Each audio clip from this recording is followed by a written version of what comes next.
Welcome to the Deep Bass Podcast, where we take a hard look at the element that makes or breaks games, the music. I'm Peter Thomas, and I'm joined by my co-host, Cody Haltom. We are happy to have you along with us on our journey through Hades. What's going on, Cody? Welcome to hell. Not too much. Yeah. I wasn't expecting that. Good job. I'm doing all right, man. How are you? I'm good, man. I know. I threw that in last minute. I was like, yeah, let's just introduce it as it is. Yeah, we're here to talk about Hades, which I'm actually excited about because I love Supergiant Games a ton. I've played everything except for Pyre from them and really enjoy the work that they put out. I think they do a great job with all of their games. You have not played Hades, correct? Oh, I know nothing about these guys. Not at all. Oh, you haven't played anything? No. I know of Supergiant Games just because of being a nerd. Like I've heard that name on other podcasts and so forth. So I heard of them. Could I tell you what game they put out at any given time? Absolutely not. Oh, man. Okay. So for one, you're missing out because they're great games, all of them. I would say, and I know this is probably a hot take, but I would say of the three that I've played, Transistor's probably my least favorite of the group. Not that it's bad per se. It's just, it played a lot differently than Bastion and Hades did. So wasn't a huge fan of that game, but I would absolutely recommend. I'll have to look. I feel like Bastion might be on Game Pass if you have that. That would require my Xbox to work. Oh, that's right. Your Xbox took a dump. Yeah, it got struck by lightning. Yeah, that's right. Well, so I was going to pick up Game Pass, get it, try it out, at least for a couple of months and knock a couple of things out, or at least try to. But that thing, it makes a sad little beeping noise whenever you hit the power button and nothing happens. Oh, that's depressing. I must say that I've been a huge PlayStation, huge Nintendo fan for a long time. And that's kind of been where I've really sat for a while. But now that I have an Xbox Series S and have gotten a feel for what Game Pass is like and everything like that, they are really killing it. I mean, just absolutely killing it.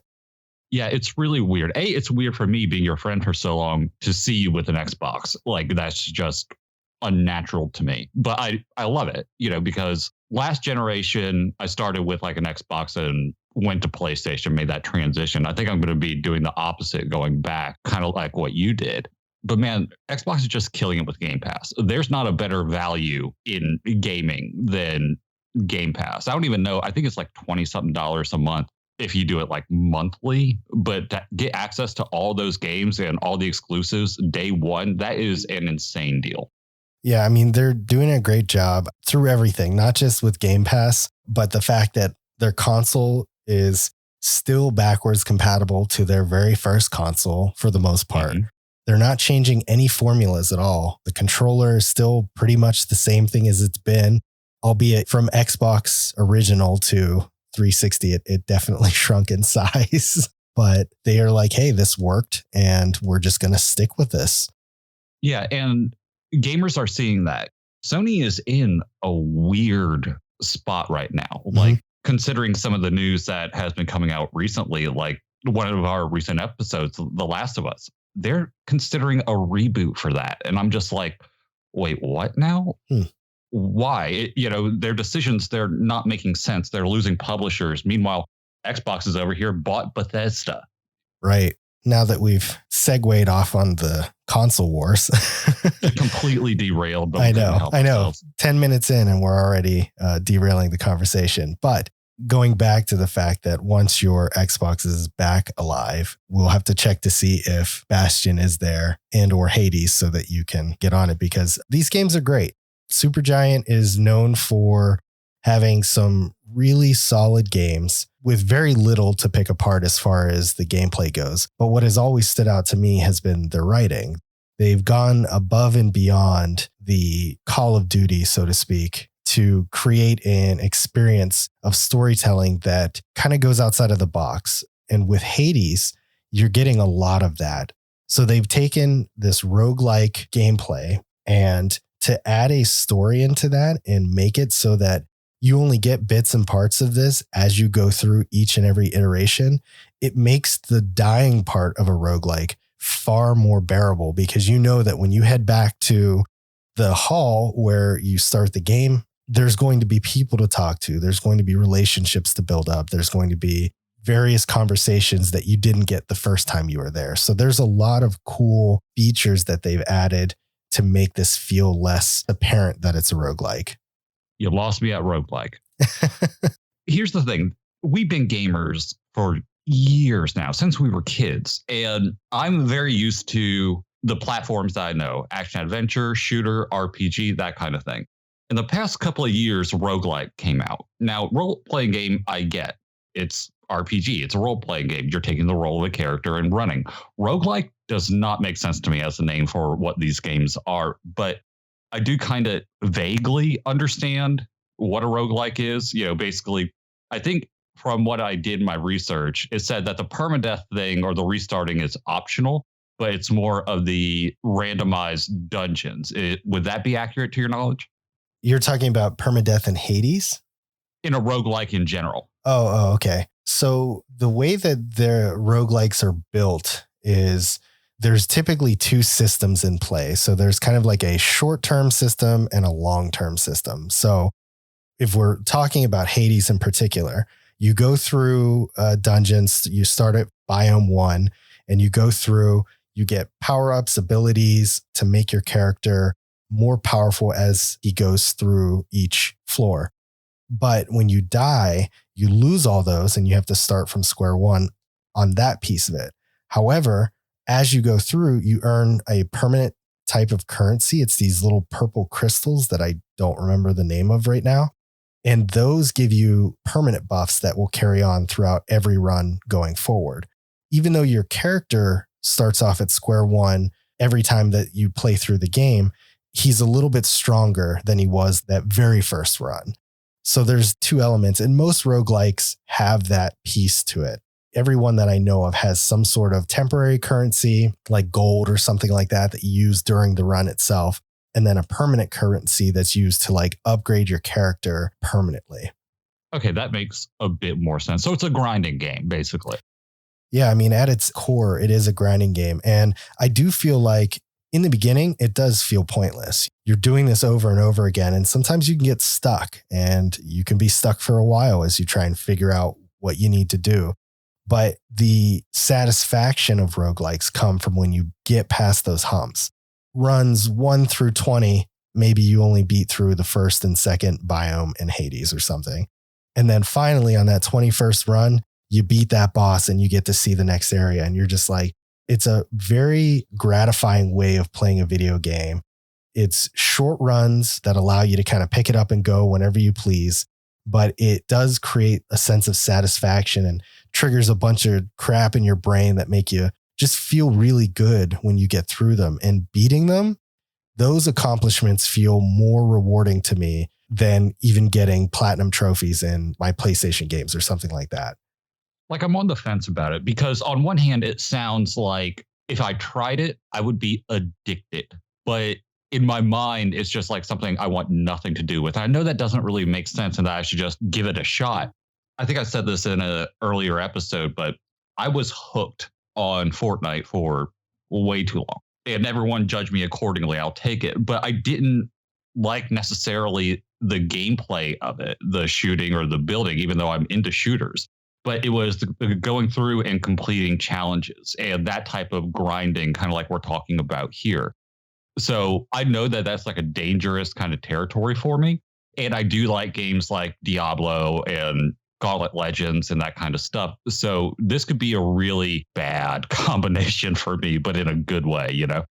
Yeah, for sure. And I think that's actually a good way to put it, is that in games that are battle royale games like Fortnite, same thing, right? You're essentially doing the same thing over and over. You get dropped into a map and you pick up your weapons and equipment and so on and so forth through each game every single time. It's the same way, right?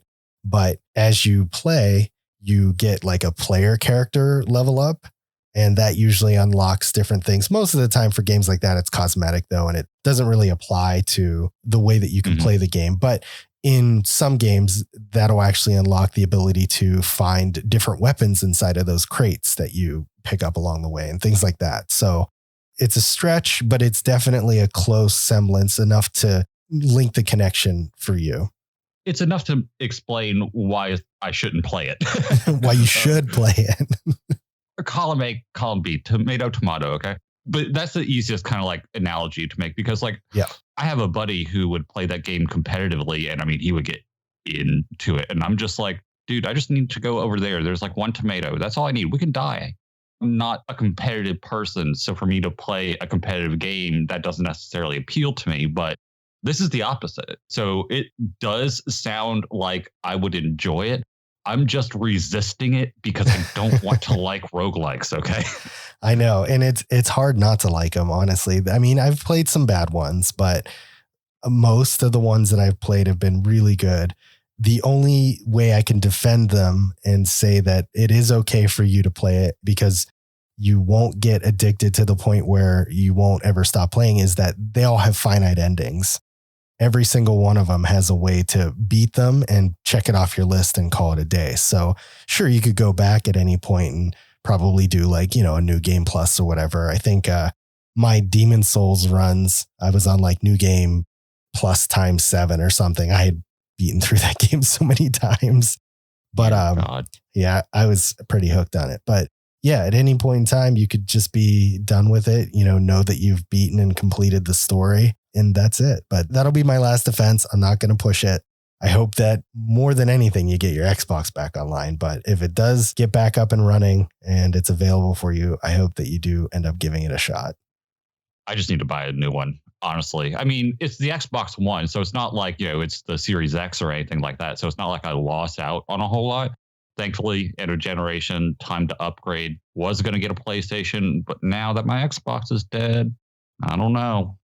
Sing of Zagreus stones, slayer of hydras. Let me go into the history and then we'll talk about all of your wonderful memories with the game. Sweet. Hades is a roguelike action dungeon crawler video game developed and published by Supergiant Games. It was released for Microsoft Windows, Mac OS, and Nintendo Switch on September 17th, 2020.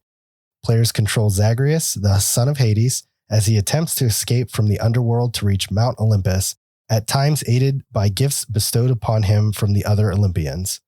Each run challenges the player through a random series of rooms populated with enemies and rewards.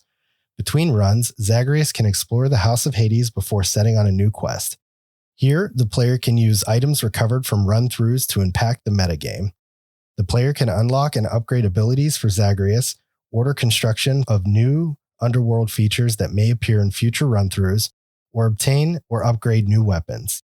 They can also have Zagreus interact with the various characters of the underworld and improve his standing with them, which provide narrative elements to the game and may also provide quests with additional rewards. The music of Hades was composed entirely by Darren Korb, who has worked on all of the Supergiant Games releases to date. And I thought that was really crazy. I saw his name was linkable in the article that I pulled up some of this information from, and I checked him out. And yeah, he's worked on every single one of these games because he's actually really good friends with one of the co-founders of Supergiant Games. So that was pretty cool. That's interesting and explains a lot. I'm sorry, but I was going through the soundtrack, and on a couple of tracks, he has vocals, right? Mm-hmm. You just told me all that, and I was like, oh, no wonder he's friends. That's the only way he got the job, because he can't sing for shit, man. I said the same thing. He's a great musician. I think that my feelings on the entire soundtrack was that this was a really good soundtrack, especially for what it's paired with. But man, when he starts singing on there, I'm like, dude, you should have just let it go, bro. It's like you had your chance. I understand that you're friends with the boss and everything, and they're giving you free reign. But my God, just no. The other thing about this, and I'm going to separate off a little bit, if you don't mind, because I did a little bit of research because I was reading our show notes for this earlier today. And I wanted to come in with a bit more information because I know so much about this game going in, and I didn't mind correcting anything. So I wanted to talk to you about it because I thought it was interesting. So there was a mini documentary, kind of like Grounded, but it's only 4 minutes long, on the making of two of the songs on the soundtrack. They went to Abbey Road Studios for 2 days in January of last year, so 2020. Okay. And there was something interesting that caught my ear that he was saying is they were working on the soundtrack, but the studio was releasing a patch for the game that day. So I was like, wait, that's before the game came out. Why did they release a patch?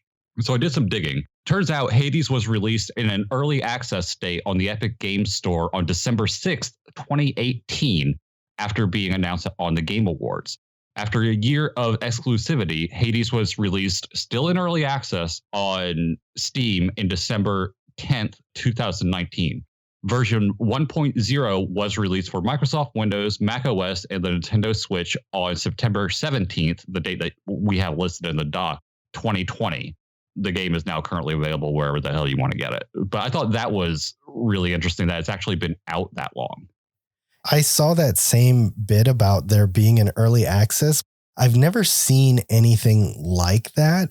It makes me wonder. So some of the research that I had seen was talking about the game that they did before this. It was called Pyre, and they were basically trying something new. They wanted to explore this new way of telling a narrative, which, like I said, Supergiant has always been very good with telling a great story and doing so in a weird way. In Bastion, there was a narrator that spoke over top of the game. It was almost like he was reading a book as you were playing the game and telling the events of what was happening in the game as you were playing it. So there were moments where like you would be playing and this guy is talking and telling you the story of how the hero is doing X, Y, and Z. And then like I rolled off a cliff or something like that. And the narrator is like, and the hero died. And then you respawn back on the platform or whatever. And he's like, nah, I'm just kidding. It's like, oh, that's interesting. Yeah. It drew me in so hard with the way that they approached that because it had never been done before, at least not that I had ever seen. So I guess in this game Pyre, they were trying to reshape that narrative again, but they had found out in that game that most people were, a lot of the story content happened after the game and most people were just quitting after they had beaten it. So nobody was getting like the second half of what they were trying to tell. Instead, they were retooling that for what ended up being Hades, making it so that you would get these bits of story over a long period of time of playing this game. And a roguelike was perfect for that because I would be hard pressed to see anybody beat Hades on their very first run, period. It's probably not possible. Man, that is a really interesting way to tell a story. I'm intrigued by that now because I would just run around and try and break it just to see what all narrative things that I could get. That's interesting. That has more of an appeal to me than Hades does. Like I love the art style in Hades, but from a story standpoint, which, you know me, I love a good story. I think that would be more up my alley than what this game is. Nothing against this game. I mean, I haven't played it at all, but that piques my interest more than what I've seen of this, just from you telling me how the story's told. I think Bastion would be a good starting place for you so you can get a feel for it. But I assure you, I mean, if you can get past the whole roguelike features of Hades, you'll find that there's an even better story. The way that it's told, the little quips that Zagreus makes along the way, when he runs into Olympians for the first time versus the third or fourth time, all of it's different. There's so much writing in Hades. It is unbelievable. And I'm not even finished with the game yet. There's even something I found out along the way, which it was kind of a light spoiler for me, but in a way that it didn't really matter. But apparently there's even romance options in this game. And I had no idea. That I knew. Apparently, here's how that evolved. And again, known for our accuracy. So all this you can take to the bank. What happened was they showed the Game Awards trailer and they showed Zagreus and a couple of the other characters. Because of the art style, people just got way too horny for these characters and started like writing fan fiction and wanting these romance options. So because it was still in early beta, they were able to put that in the game so that those people would be happy. But yeah, basically, long story short, they made hot characters and people wanted them to interact in a romantic way. So there you go. Well, I shouldn't be surprised, but somehow I am. I should know better that a game that has an art style like this with very attractive characters and togas is going to warrant at least a fan fiction or two. Oh yeah. And apparently there were a lot. I never looked it up. Sorry to tell you. But I don't know how I know that. That's just one of those random facts that I don't know how I know. It might have been on a podcast or something like that, or one live show I saw. But yeah, I'm 99% sure that that's accurate.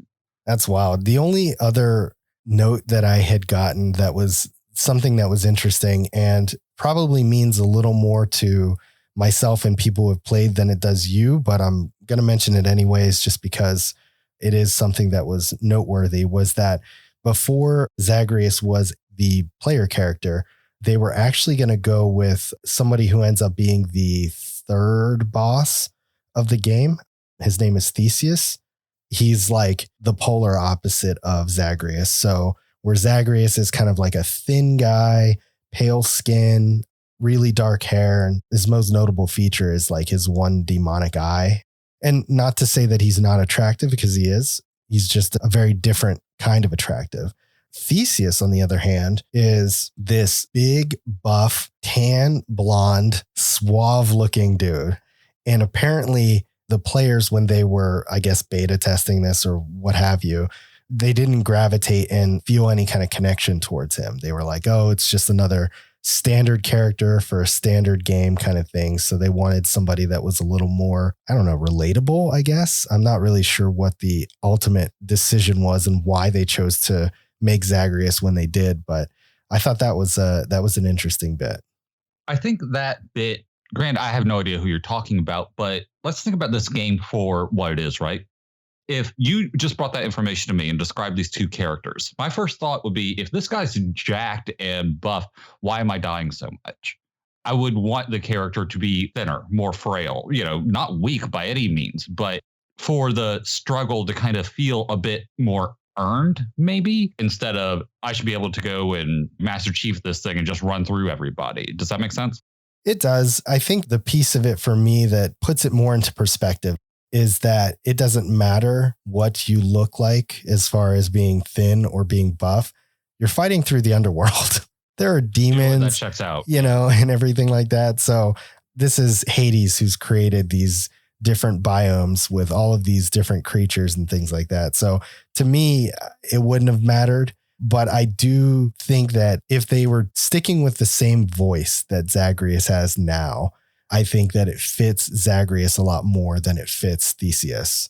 And if you ever get a chance, I would encourage you to take a peek at him, because he does look very Herculean, if that's even a word. What's his name? Theseus. Oh, he's a god. Got it. Okay. Yep. Yeah. Blonde hair, tan, blue toga. Yeah, that would have made sense. So yeah, it was interesting. I thought the development of this whole game, it kind of stands out. It's very different than what we would normally. I mean, when have you ever seen like a Halo or something like that go into an alpha so that people can play it 2 years before it actually launches? Like, that never happens. No, it's super, super, super rare. And only something that's done with smaller titles like this. Well, I say a smaller title. I mean, it got nominated for Game of the Year. It got a lot of nominations. This game was like revered as one of the best games of all time. Right. But it started small. I saw that at the Game Awards and I was like, that's a game I'm never going to play. Like, it looks interesting, but it's not for me.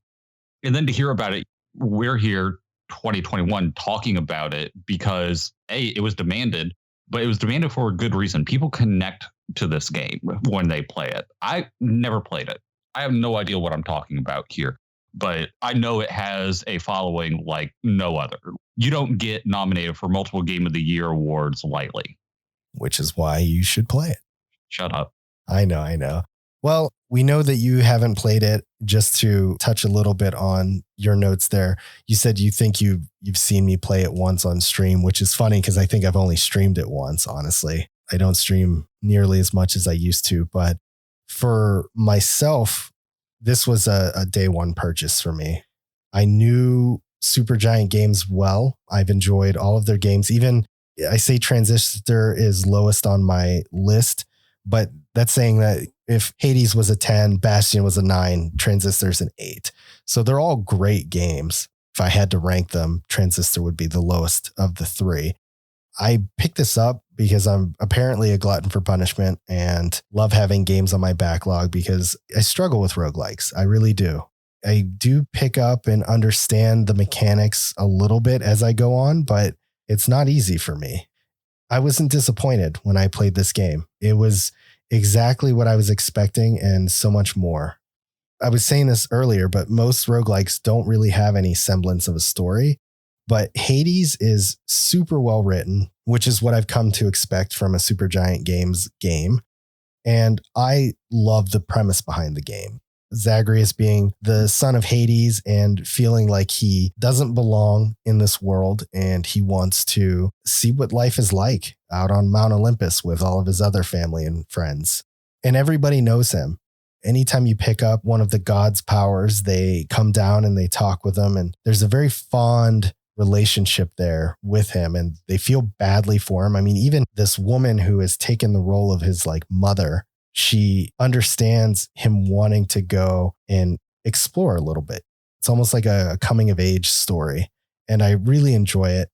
It also is coupled with the fact that I really enjoy Greek mythology of any kind. Like you tell me a story. I mean, one of my favorite Disney movies is Hercules. I just really enjoy that setting in general. So I really was a fan of this from the moment I put my hands on it. I haven't beaten it though. I'm on as far as the third biome at this point, but I am stuck on a boss and I don't know how to beat it, but I'm trying really hard. How many biomes are there? I believe there's 4. Oh, so you're close. Yeah. If you were able to run through this in one go, it's not a long game.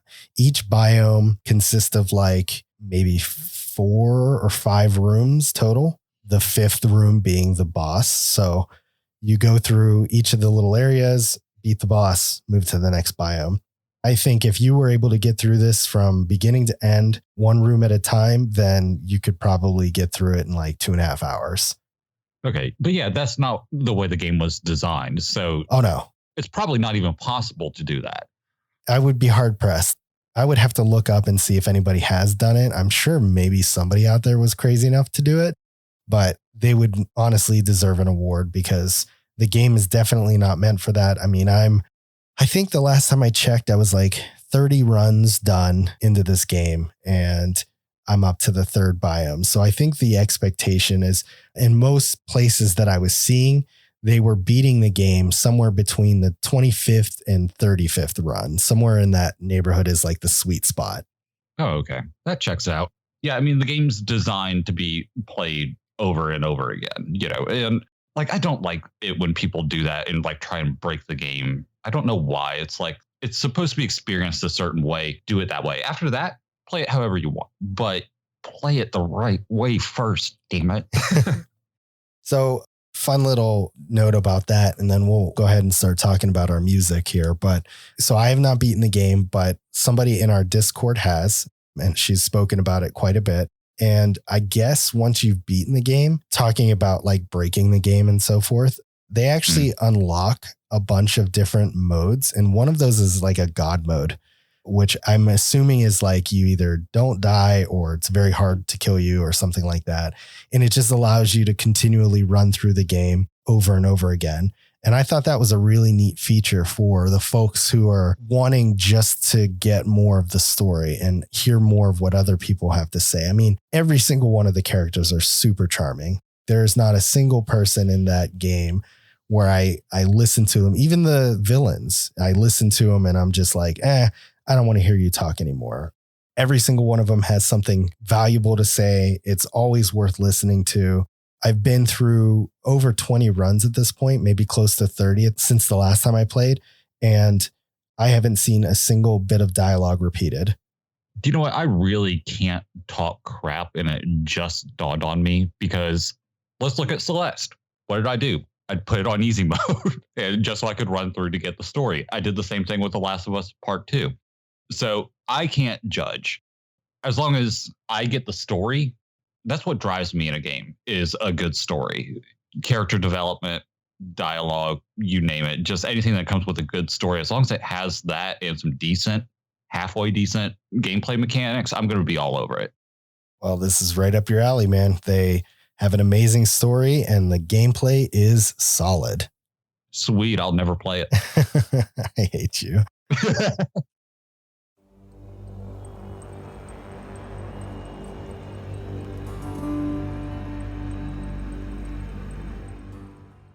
We're going to go ahead and kick off our music lists here. So something I want to note about this soundtrack before we even get into our songs is that listening to the soundtrack, it was about 30 songs, if I'm not mistaken. Each of them were very, very similar. There was definitely a theme that Darren kind of went with on this. He was keeping with a very similar theme. So a lot of these, especially the faster paced songs meant for the stages and things like that, they all have a very similar sound, but they have enough uniqueness to them that it was still challenging for me to actually narrow down what my list was. I mean, Cody, you saw the tentative list as I was going through it, and I had like 8-9 songs down there trying to pare them down. Yeah, you did. So you're going to hear a lot of similarities, at least from my side of things. Cody, you kind of took the opposite approach. You went with some songs that were quite different than what I went with for the most part. And I'm excited to talk about them because I think they hit two very different elements. There's a lot to love about the soundtrack, and I'm really looking forward to really digging into these with you. Oy. Oy. I have so many thoughts. You know, last episode, you were saying how you have trouble picking 5. Yes. That was me this episode. I didn't have 5. I had 3, and that was it. And that's my top 3. And then we have to have 5. So I just ended up picking 2 more that were okay. My main problem with what he's done here, and I said this in Celeste as well, but a lot of these tracks, are similar, but that's not what I said about Celeste, but they're so long that they should be 2 tracks. And I'm going to stand by it this time because I don't know the game, but I want to be able to carry my own in this conversation. The way a lot of these tracks that are longer are kind of orchestrated is you have the start of it, which is the level itself, basically. And then the second half is the boss. So it's 2 distinct tracks that is just in one. They should have separated them. They should have separated every single one of them. The soundtrack would have been the same length in terms of time-wise, just add another track to it. It wouldn't have been that hard because there's so many of these tracks that don't pick up until the latter half. And it's so annoying to me, even though there's a couple of them on my list for what it's worth. It's just such a grind to get to the good stuff for me, which is really interesting because that's like your entire list. Yeah, I mean, I went that route because for the most part, and I'll talk about this as well, the battle tracks and the exploration tracks were, to me, what make up the majority of where you spend your time in Hades. So I really enjoyed that piece of it. I mean, some of the ones you have are more like the story-based tracks or like maybe an intermission track or something like that. So it's not that they're bad. It's just that you hear so little of them. It's hard to really love them the way that I love the tracks that I had chosen. I didn't really care as much in Celeste because I understood why they kept the length of the track so long. Mm-hmm. Most of the time you spent a long period of time in a specific area. So it warranted having 9, 10, 11 minute tracks, up to 15 minutes, I think. I agree. And in this game, that wasn't as necessary. There's a distinct difference between the idle parts of the track and when you are listening to the heavier parts that come with the battle segments. I would agree that I think the pieces should have been separated. More specifically, and I say specifically to my list, I enjoyed the battle want part of it more, to the point where when I put these tracks in, those are most likely what you're going to hear. I'm going to start these at the 3.5 minute mark or 4 minute mark. You cheating ass. I know. Hey, man, I got to get my message across of why I enjoy these songs. No, I understand. But another thing, like you bring up a really good point, because you're coming from this from the perspective of someone who's actually played it, where I'm not. So naturally, our lists are going to be drastically different. But one thing I will say, or I'll agree with, because you said it, so many of these tracks sound almost identical. You could copy and paste one for the other and I wouldn't know it. Now, if I had played the game and died in certain areas over and over and over again, certain biomes, yeah, I'd probably pick up on which one was which. Out of context, though, man, it's hard for me to keep these apart. It's like a night and day difference, too. And I'm sorry, I know we're kind of prolonging the list here, but I think to the episode where we did The Last of Us, they were using the same instruments and were somehow, even in some ways, using the same track, just kind of remixing it in different ways. And somehow we're able to get these very different elements with their music. Like each track still had a very distinct nature to them.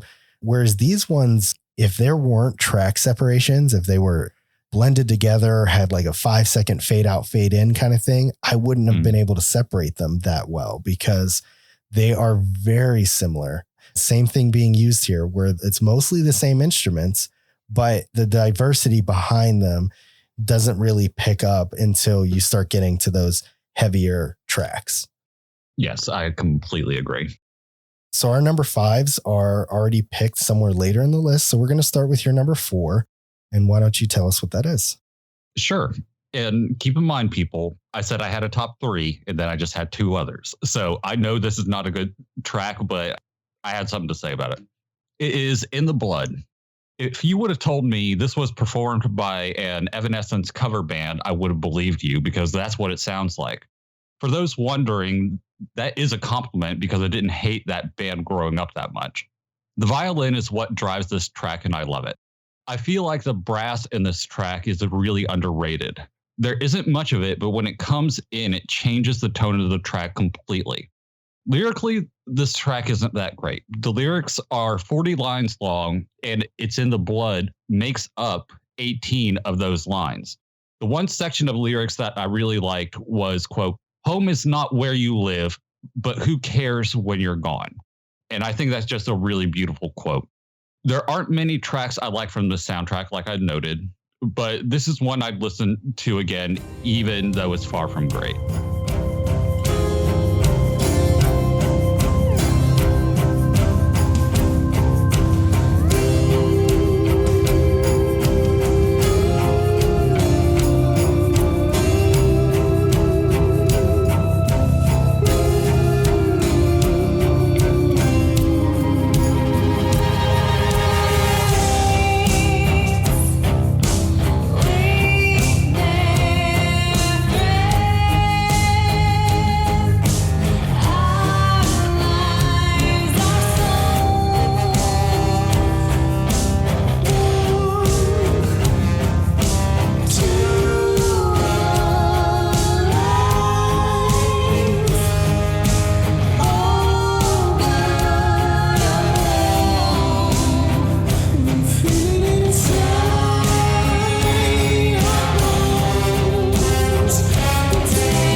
That your underhanded comment about this sounding like Evanescence was, I didn't hate them growing up.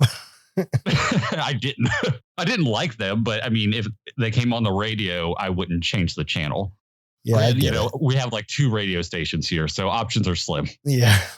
So for In the Blood, most of the vocal tracks I actually really wasn't a huge fan of, but I do think that Ashley Barrett did quite well with this song and added a good bit to it. I assume that the dude that was singing was Darren himself, which I know we talked about that before, but I wasn't sure when I was writing this up. And now that I know that you feel the same way, I'm pretty sure it's him. I really could have done without that. I feel like he took away from what could have been a really beautiful track.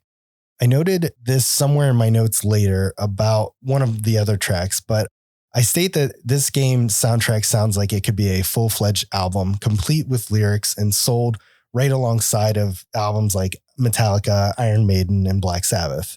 This is a beautiful ballad, and you're right, lyrically, not that deep. But I think it does have meaning given the premise of the game, since you are playing as Zagreus, who is trying to escape hell, where he was born of Hades, so Hades is his father, and doesn't feel like he belongs.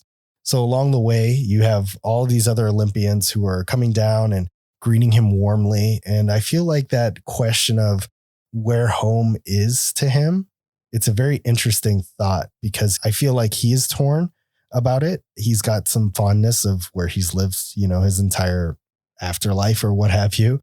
But he also is curious about what else is out there. And, he's got family on both sides at this point and wants to know, what is he missing? Yeah, knowing more, I knew that this could be potentially a deeper track than what I gave it, just because I did know, about Hades being his dad. So I assumed that this was almost like a story-driven song, a character-driven song.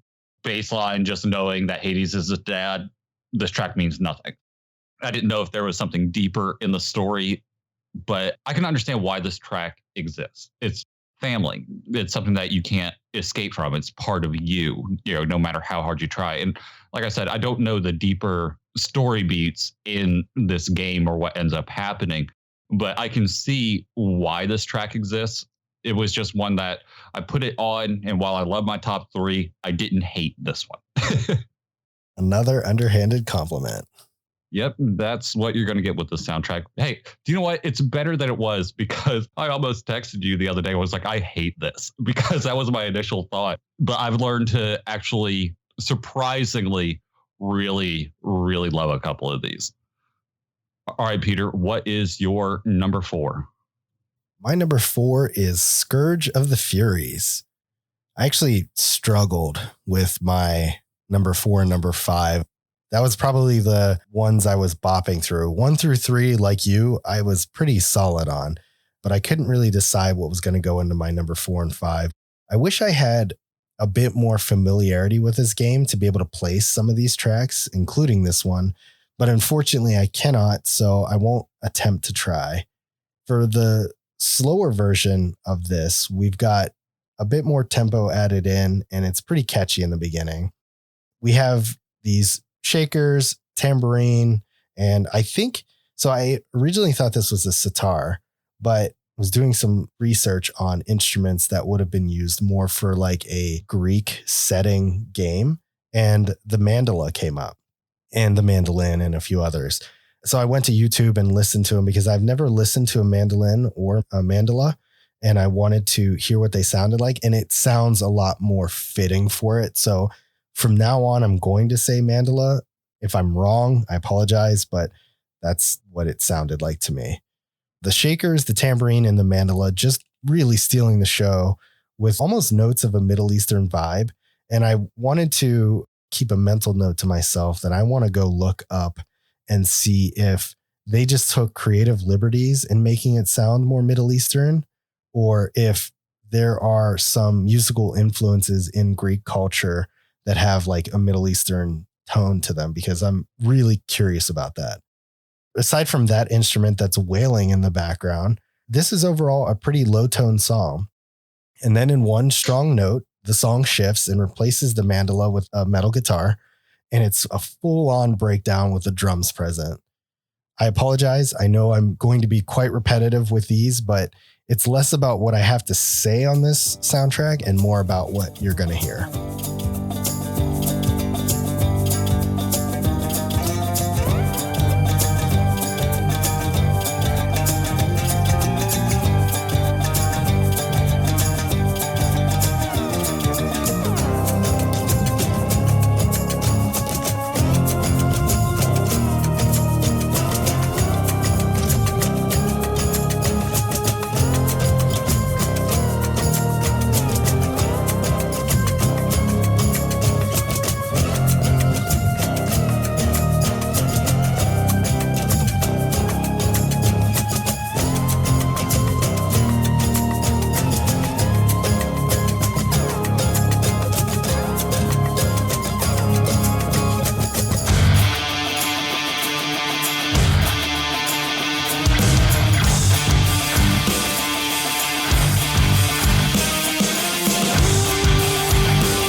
I got to break this down. Hey, I'm so glad you put that because I have so little notes for your tracks because they are so similar. And I even have a note similar to that where I'm like, the song just kind of talks for itself. So don't feel bad. I like when the song picks up. Your entire list, the second half, is so much better than the first. I wonder if the first didn't exist, if we'd appreciate the second as much, because I mean, they are very similar. I would like to think that we would, but I wonder what the difference would be if it wasn't there. I had to laugh a bit when you said you were trying to figure out what instrument was being used, because we're to the point in the show where I do the same thing. There is an instrument on my list that I'll talk about later that I could have swore was something Middle Eastern, up and down. Nope, it's a clarinet. Didn't know, but that's just kind of where we are. I don't think there is any influence between the two. I could be really dumb and wrong, but that'd be fascinating. So, between the two cultures, that is. Because you're right, this entire soundtrack does sound more Middle Eastern than it does when I think of Greece. When I think of Greece, I think of games like God of War, that type of tone to them. Not even like in a more violent way, but just in the instruments used and the sound that they have. Not this. This was completely out of left field. The one thing I will say that drives me crazy about this entire soundtrack is I can't stand all the synth that's in it. And I know some people like that, but to me, it's just used way too much in the soundtrack. Yeah, I think that synth you're talking about is that wailing that I had mentioned, right? Okay, yeah. Yeah, it is riddled throughout a lot of these tracks. And I understand why they used it, since some of the stuff that you fight is kind of ghouly in nature and, demonic. So they were probably aiming for that piece of it. They were trying to hit on the whole like spooky horror, but without being overwhelming. But I did find it to be a little distracting. There were some of these tracks that were really just like blaring and amazing. And then all of a sudden this wailing comes on and I'm like, no, why'd you do that? Yeah.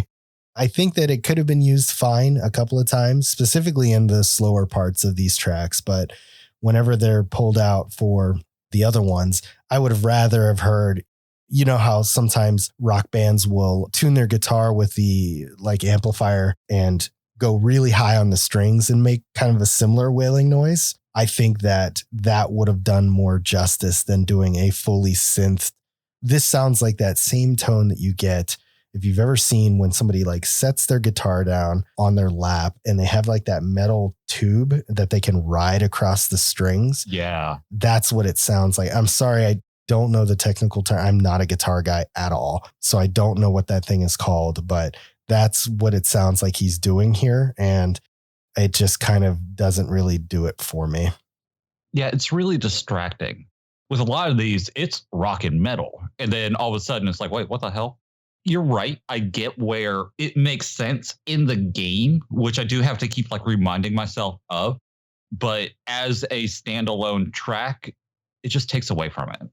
It might set the tone in game, but there's so many other things that they could have used instead of that and probably got a similar effect that was less jarring to the listener. I agree. All right, Cody, what is your number 3? All right, now we're getting into the good stuff. My number 3 is Out of Tartarus.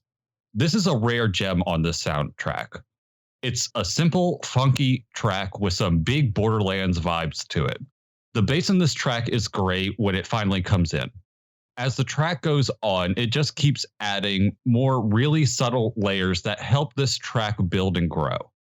I think the unplugged electric guitar is really unique, but I think we hear it again on this soundtrack later. I'm really not sure. I can't really remember. The second part of this track is an absolute banger. All they did was plug in the electric guitar, throw a trap set, and boom, it becomes a classic rock and roll track. While it's simple on paper, this is a track you just need to hear to understand how good it is.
I'm dying over here because whenever I had put this on my list, which it did end up on my list as number 5, the first thing I thought when I heard this song was that it sounded like Cage the Elephant, because that was exactly where I went with it too.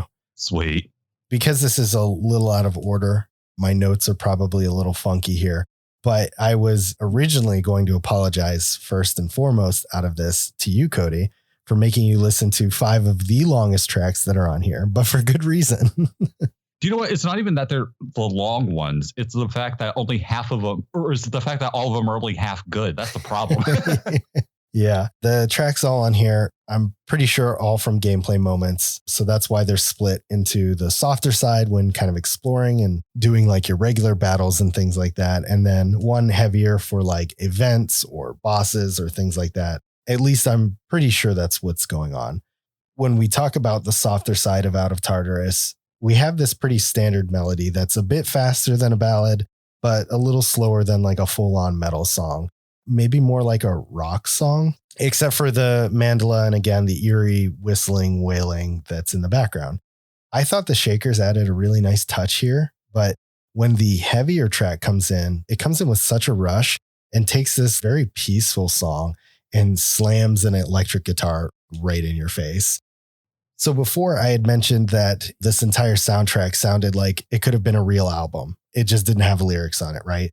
It's not chiptune. It's not orchestrated, which in chiptune and orchestrated tracks, you would never expect to hear lyrics.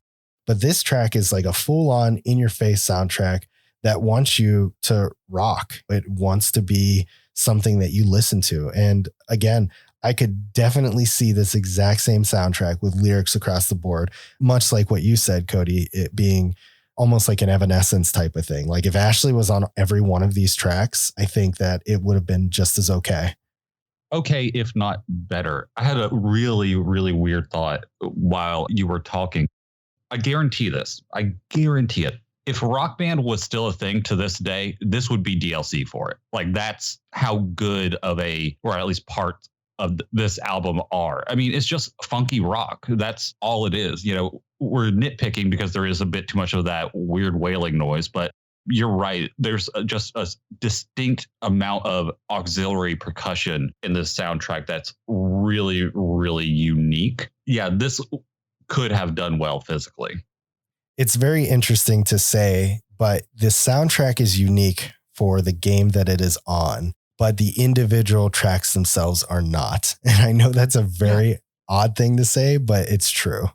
Yeah, it's redundant. It's like, how does that make sense? And people go spend about 2.5 to 3 hours and listen to 30 tracks. You'll find out what we mean, because the tracks themselves are not great. Not all of them are, but the soundtrack as a whole is. Don't ask us to explain ourselves. We will not be doing so.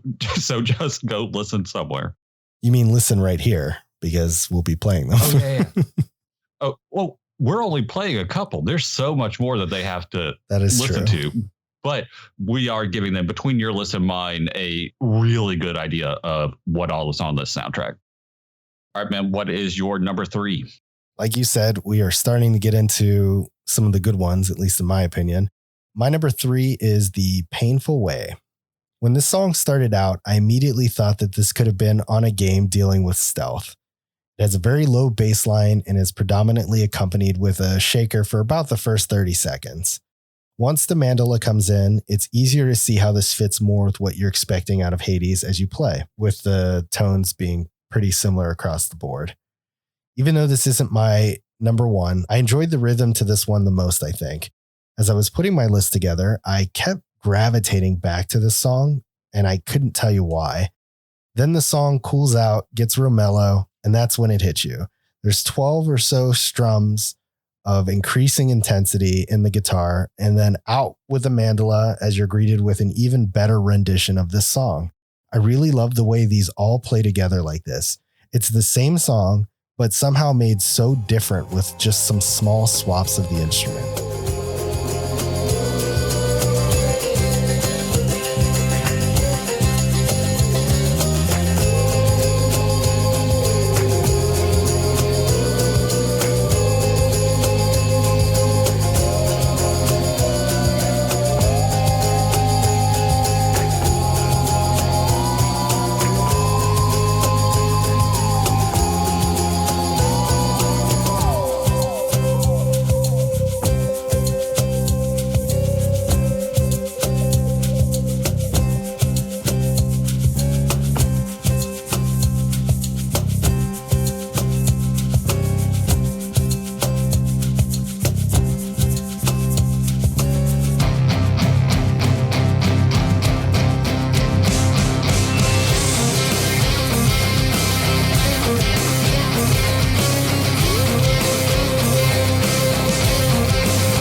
track is kind of proof that I'm a whore for an electric guitar as well as drums, because you throw that in there and it just changes it. You're right. It is the same track, but it changes so much. We shouldn't have our minds blown by that, but that's what's happening. It's something so simple. We saw it in Out of Tartarus. Just plugging in the electric guitar has such a profound impact on the track. One thing, and I'm really glad you brought it up because I wouldn't have heard it unless you mentioned it, was that the start of this track, the part that, we don't like as much, it is super stealthy. And I don't know what it is. It's just the light notes though. It's that gap between the light notes and the softer ones that just the way they're being played makes you feel like you're like sneaking around, trying not to get caught in, a Metal Gear or a stealth like game. When I first heard that, never picked up on it. But once you said it, I was like, let me go back and listen. Oh, holy shit. He's actually right. So that's a really good pull, man. Thanks. Yeah, you're welcome. All right, Cody, what is your number 2? On the Coast. Now, I'm going to tell you my notes for this, but I think it's on brand as anything because after I did my notes, I was doing a little bit more research on this. And last episode, we said that it wouldn't be a Cody list if there wasn't an ending track. Totally didn't know it, but this is an ending track right here. So nice. On brand as ever, just unintentionally on brand. Those music tracks that play in cartoons when the sun is coming up? This is the Hades version of that. This track starts slow with some ambient noise for a few moments. Then a clarinet comes in to be the instrument that's going to take us through this track. The auxiliary percussion comes in, adding a bit of timpani, and the wind chime brings a special lightness to the track. Halfway through, the clarinet sounds almost like a flutter, making me picture birds flying. This is just so different from the rest of the soundtrack. It's an honest-to-God beautiful song.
I didn't put any of these types of tracks on here, but the time that I was close was with this one.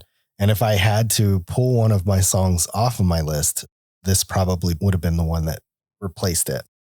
The clarinet gives such a nice, wholesome, and earthy tone along with those drums, but it starts out sounding something like from Arabian Nights or Aladdin or something like that, which is funny because I think you mentioned something like that in the last episode. But after a bit, it morphs into something out of like a fairy tale. It's almost whimsical in nature, but never once throughout the entire track does it lose its beauty.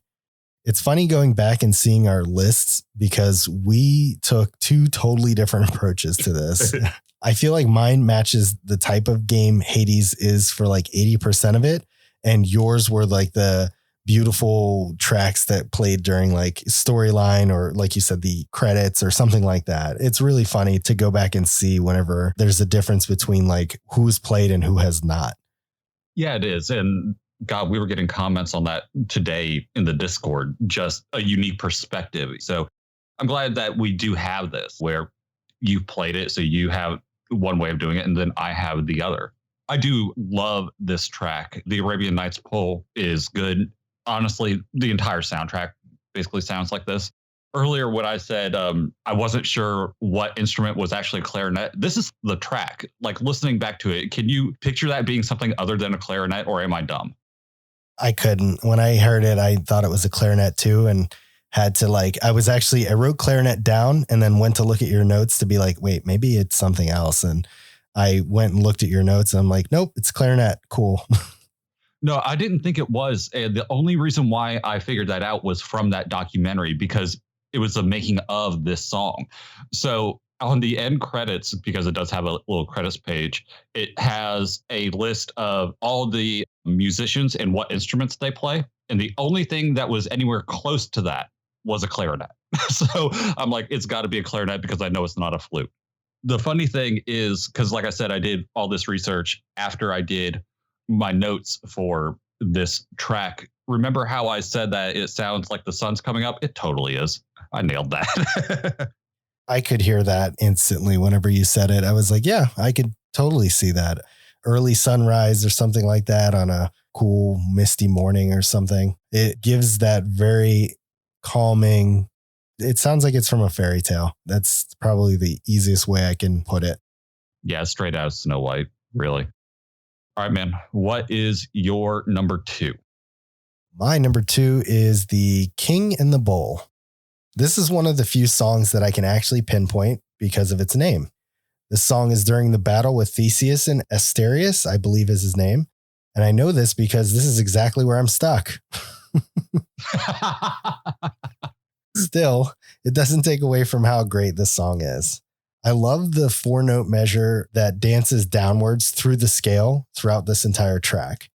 Even when the notes do go higher than one another, they're still doing like a downward step. And I really enjoy this change of pace. It's one of the few songs actually that really changes the approach to how the song was written instead of just being like a straight rock song. I think that's supposed to be a sign of how badly you will die during this battle. At least for me, it means that. Winning the award for the most epic buildup, we see the tempo pick up, a few notes that sound like it's going to keep the same pace, a few crashes of the cymbals, and then that's it. You're on a whole different ride with a brand new song, and it's just badass enough to be a boss battle theme. From the speedy momentum, another shift, and we're back to almost like a power ballad before shifting back up again, and it's a damn roller coaster through this entire track. The whole thing is enough to make your head spin. But one thing I will note is that this is one of the few tracks, if not the only track, that doesn't take the more heavier metal version of the song and just mirror it without a mandala in it. It actually changes entirely and becomes something different. So I really enjoyed that.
Did that get so high? That should not be that high.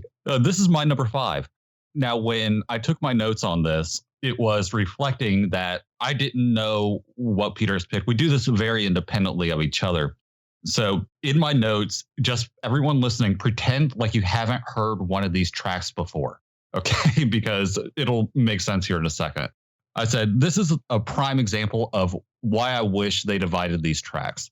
Up to the 4-minute mark, this track isn't much to write home about. It's got some percussion and a ton of synth, but that's about it. Then the track completely changes tonally. This electric guitar comes in and just shreds. It's very much the same song, just the metal version of it, and I love it. If the tracks were separated, the second part of this song would get multiple listens from me.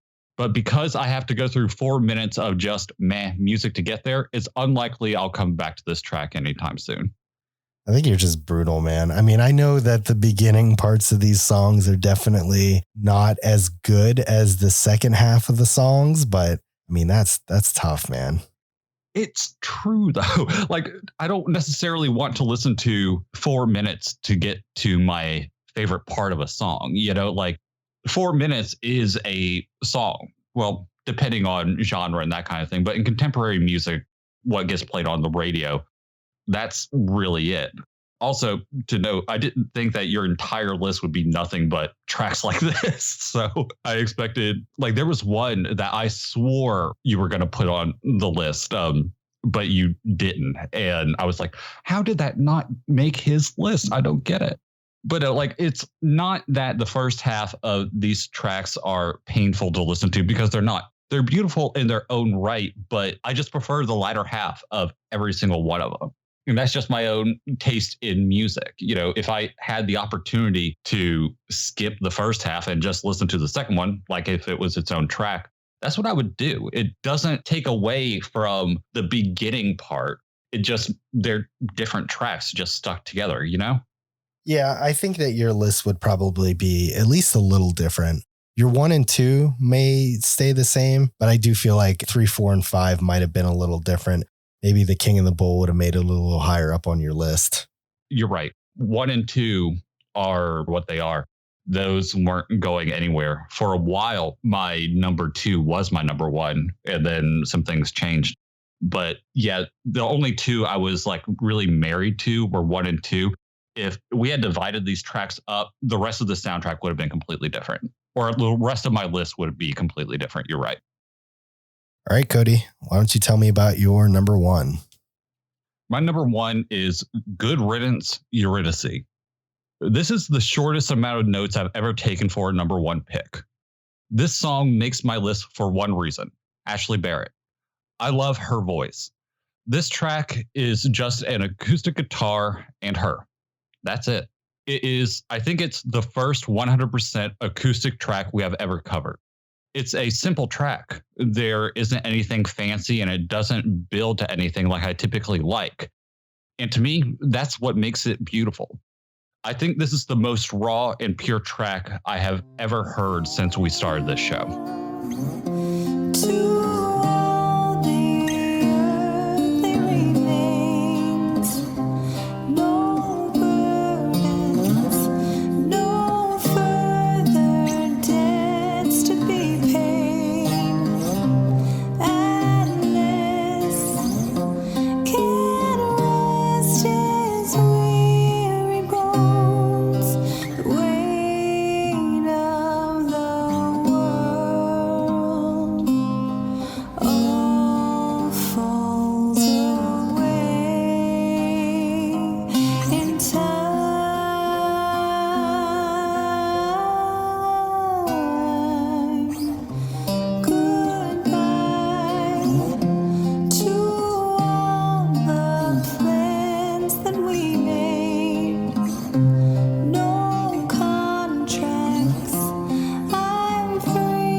So I was hard pressed to agree with you about this being the first 100% acoustic track that we heard.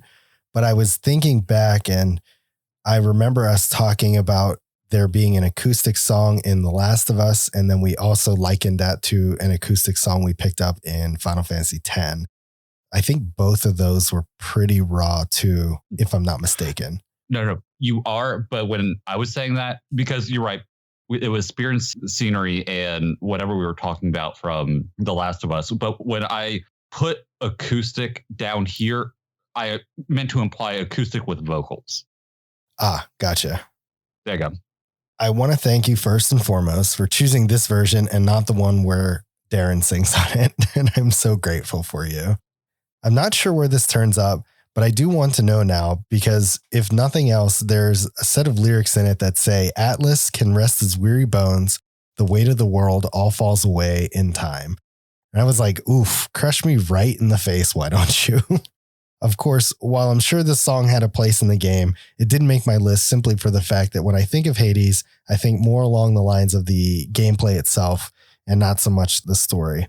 Yes, the storytelling and writing is impeccable, but I feel like that's more the icing on the cake of what makes this such a great game. What makes a game fun at its core is, of course, the gameplay. I feel like in any circumstance, you can get away with a shoddy story and good gameplay, but you can't get away with shoddy gameplay and a good story. So as much as I love this track, I did not end up putting it on the list. No, you didn't. And it's okay. To put it into perspective, how much I like this track. We all know I don't listen to music in my personal life outside of working on this. I heard this and I listened to it on loop a couple of times and I immediately put it on my Spotify. So it's the first track that we've covered where I've actually, something's migrated over into something that I would actually listen to on my day to day. Still really bizarre to me that you don't listen to music regularly. I don't get it. No one does. People are like, are you a serial killer? I'm like, no, I just prefer people having conversations instead. I'm sorry. What about your car ride? What do you listen to? A podcast. Oh, like that's seriously it. Like it's nothing but podcast, because what ends up happening is I work about 10 minutes from here. So by the time I actually get to something that I'm in the mood to listen to, like song wise, because I have so much music, I can't decide on anything. So what's the point? I'll just listen to a podcast and jump into a conversation that lasts a couple of hours. Same thing with a road trip, kind of like an audiobook, but for dummies, people like us just sitting around and bullshitting about their lives and that kind of thing. So over time, that's just kind of what I've migrated to. It was just more entertaining and easier for me. If I want to have background noise, I'd rather just hear people talk. Has a bunch of music, doesn't listen to it. You have a music backloggery, my friend. I do. I have like a giant, God, remember how we had like the big, huge, CD notebooks? I got one of those sitting in my car that I don't know why it's in my car. I don't use it. I just have the aux port and there's a CD player there, but it just goes right to my phone so I can listen to my podcast. Crazy, man. All right, bud. What is your number one? God of the Dead. And I don't care what you say. My number one's badass. I'm pretty sure that this is the battle with the final boss. And my only inkling that it might be is the name of it and how goddamn epic it is. When I heard this, I knew right away it was going on my number one, period. As we've heard, the soundtrack has been riddled with electric guitars and the mandala through and through. And my list in particular has been full of the idle and battle tracks because they hit really hard, specifically when that electric guitar kicks in. But this goes beyond anything the game has to offer up to this point. We start with this power ballad full of long power chords, a slow drum beat that just really gets you pumped up. And the electric guitar comes in really early on this too. They don't actually stick with the mandala too long for this one. Then we add the incessant cymbal crashes to add thunder to that lightning. But your body isn't ready for what happens when it switches to the active battle song. What goes good with a perfectly executed roguelike matched with excellent writing and storytelling? How about a side of melt your fucking face off? Because that's what you're getting. Well played, Darren Korb. Well played. I'm not even going to share anymore because I just want y'all to hear this and experience what I did whenever this song came on.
after I felt so bad last episode about your number one and not liking it, you'll be glad to know that I didn't dislike it. This is a good track.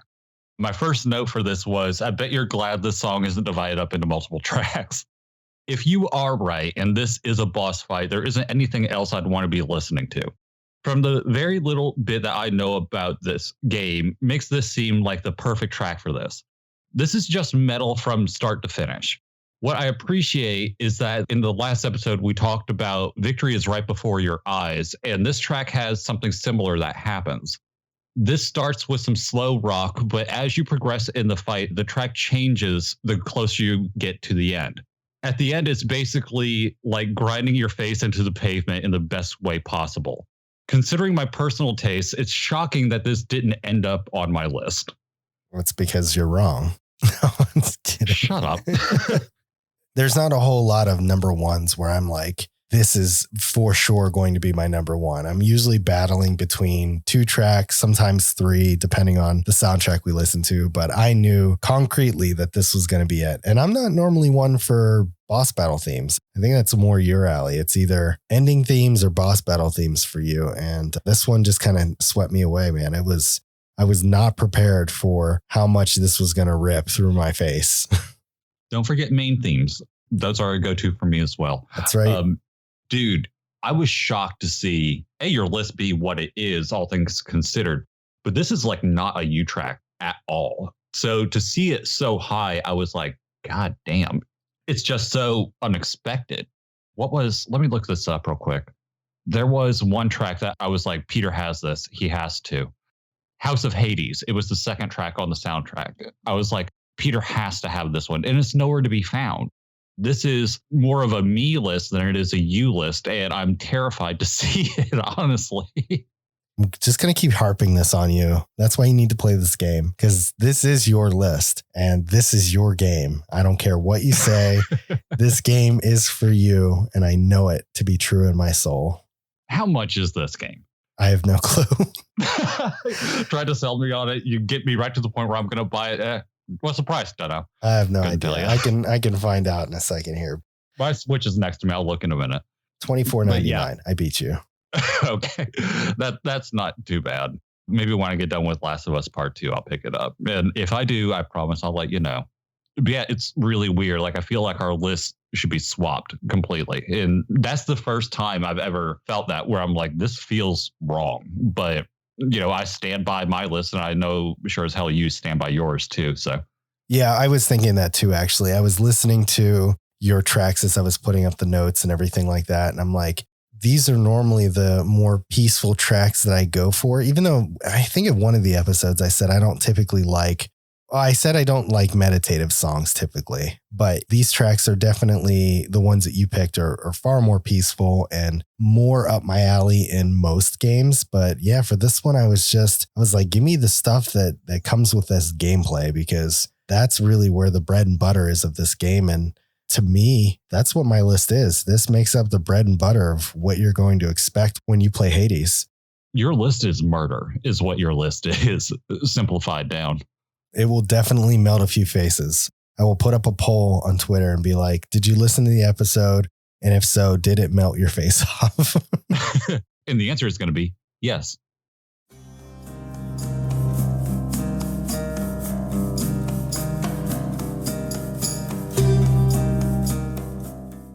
Well, Cody, we are at the end of our lists. And when it was all said and done, I was really happy to have gotten a chance to really listen to this. I've played Hades quite a bit, but I can't say that I was at a place yet where I could sit down and truly appreciate the music while I was playing. I was still too focused on doing the things I needed to do to actually like complete the game. So sitting down and listening to the soundtrack on its own, I was really impressed with how good it was as far as the game that it matched up with.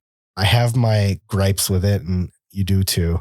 But overall, I thought the soundtrack was actually pretty good. The soundtrack is perfect for the game. And that's awesome. That's what it needs to do. Standalone, it's a completely different animal. And I knew that going in. And I knew about the length of the tracks. And I understood why they were as long as they are to a degree. Again, I still say that they should be separated, but like a lot of the tracks, they were just built up and they were good, but they just didn't do much. But that's because that's the nature of a game like this. And that's something that I had to keep in mind the entire time. But having played it, not experienced it, like I kind of know, it was kind of hard for me to do, but this was better than it was when I got done with my first pass. When I got done with my first pass, I couldn't stand this thing. But the more I listened to it, the more it actually really, really grew on me. And I do hope you pick it up, because I think that once you have it in your hands and you are playing it, I think that a lot of this is going to connect for you. I think that the game is going to feel good and you're going to end up enjoying it. And I think that the music will come together and you'll probably go back, whether it's a couple of months down the line, you'll listen to this episode again and be like, I see now why Peter went with these tracks as opposed to these ones. Not that you would like yours any less. And I don't think that your list will change much, if at all. But I think you'll get it. It'll all piece together and you'll be like, be one of those aha moments. Yeah, you're probably right. I just need to play the game. That's all there is to it.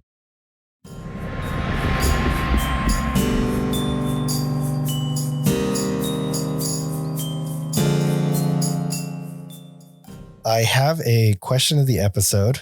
Unfortunately, it is not one you can answer, but I did want to put it out there for those who have played the game. And I think even though it's one of the more generic ones, I don't typically like doing questions like this. I do think it is a worthwhile question, because in this game, there are a ton of abilities that you can pick up. There are many different Olympians that come down and give you different boons of various sorts. My question to the listeners out there and everybody who has played this game is, what Olympian gives you your favorite ability in Hades? Super generic, but I think it's worthwhile and worth discussing. For me, it's almost always Ares, the good old god of war. Yeah. I know. I thought you'd appreciate that. In this game, Ares gives a ability on all of your attacks that do this thing. It's like a delayed damage drop, and it is super potent. So if you hit somebody with one of your main attacks or your secondary attack, wherever it is applied to, they get hit with that damage. And then like a second and a half to 2 seconds later, there's like a red drop of blood that falls down and does massive amounts of damage. And that stacks. So you could just like keep pelting somebody with stuff. And then like 3 seconds later, they just die. I don't know why. Most of my really good runs that I've had through the game have had Ares in the attacks in some way, shape, or form. So I think that's going to be my go-to. In your opinion, is that too overpowered? Because it kind of sounds like it. It's not overpowered, because to me, there's ways that enemies can get around it. So even though it does a lot of damage and you can stack it a few times to add a little extra damage to it, the tankier enemies and things like that, they don't really succumb to it the same way. So it's great for taking out the little guys, but it doesn't do crap against the big guys. So you need other things to kind of help you with that. And you said these drops are random, right? Like getting Ares. Yeah. The way that the game is set up, there's just a ton of different ways that you can find it. So every room that you complete, there's usually 1, 2, or 3 doors you can walk through. And on the door, there's a marker that lets you know what you're going to get. Some of them are the gold that you can get and use only in that run. Some of them are those purple. Oh, I've seen those doors. Yeah. One of the features that I really enjoyed in the game was that there are some rooms that have 2 gods in them. And if you go in, they'll allow you to choose one. So let's just say one was Ares and one was Poseidon. If you choose one of them and take their ability, the other god actually gets angry with you and makes you fight a room full of people while their ability is happening in that room. It's a really cool mechanic and I really enjoy it. It's a very risk reward system, because you could totally just skip it and not pick up any and call it a day, but then you're down one ability. Well, I am definitely taking notes because I just bought Hades. You bought it? Yes. Just now. Nice. Don't piss off Zeus. Downloading. I had to get rid of Octopath Traveler because that's a game I bought and will never play. Ouch. But yeah, it's downloading right now. So we're going to have a follow-up conversation on this, probably offline about this. But yeah, it's downloading right now. Cool. So once we beat this, maybe I'll start doing my runs together. We'll both beat it. And then we're going to do an episode on the Deep Base podcast of Octopath Traveler, because I need you to put that back on so you can beat it. And what's the name of the new one? Isn't the name like something ridiculous like this one was? I think it's like Project Triangle Strategy or something like that. Probably. It's something weird. And I'm like, please keep the name. Please keep the name. See, I don't want them to do that at all. What? You don't like the name Octopath Traveler? I hate it. I can't stand it. I think it's like, I mean, I understand why they used it, but I think it's very lazy. It's Square, right? Yeah, I believe so. Yeah, why not just make it like Final Fantasy Light or something like that? Or anything original. I mean, there's billions of words in the English dictionary, and I'm sure the same for the Japanese dictionary. Make something up.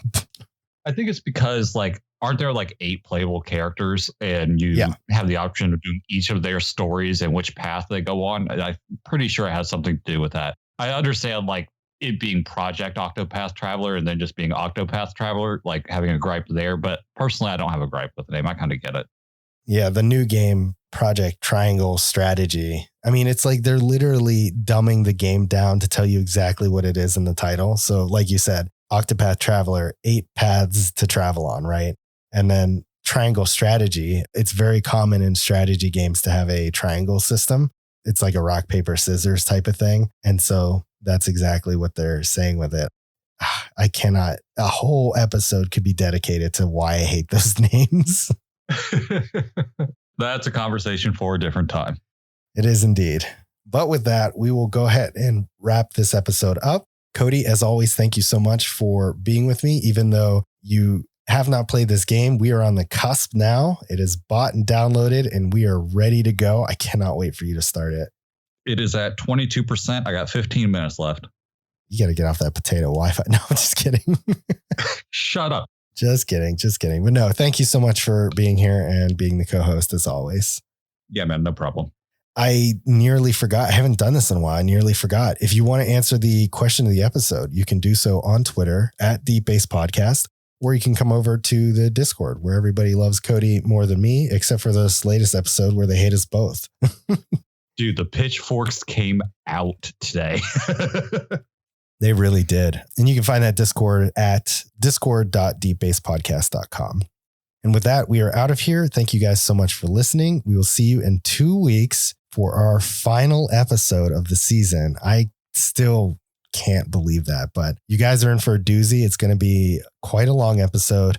We've got some great announcements about the future of the podcast and a couple other little surprises here and there. We've got some interesting segments to go through that are outside of the norm. So I'm really looking forward to it. I think Cody's dreading it.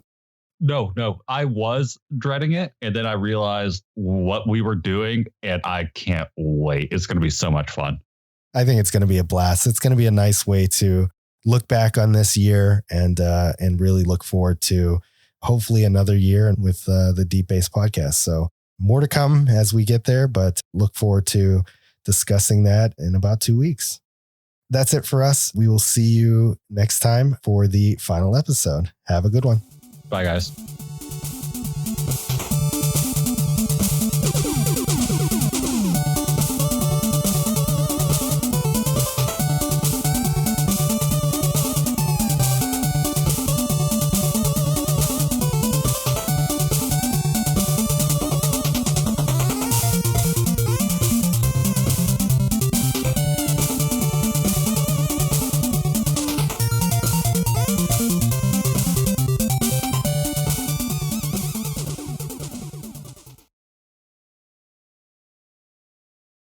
Then we add in this incessant symbol crash. I realized that I spelled symbol wrong. I spelled it like symbol as in like an icon and not the symbol. Jesus. You can tell I'm tired.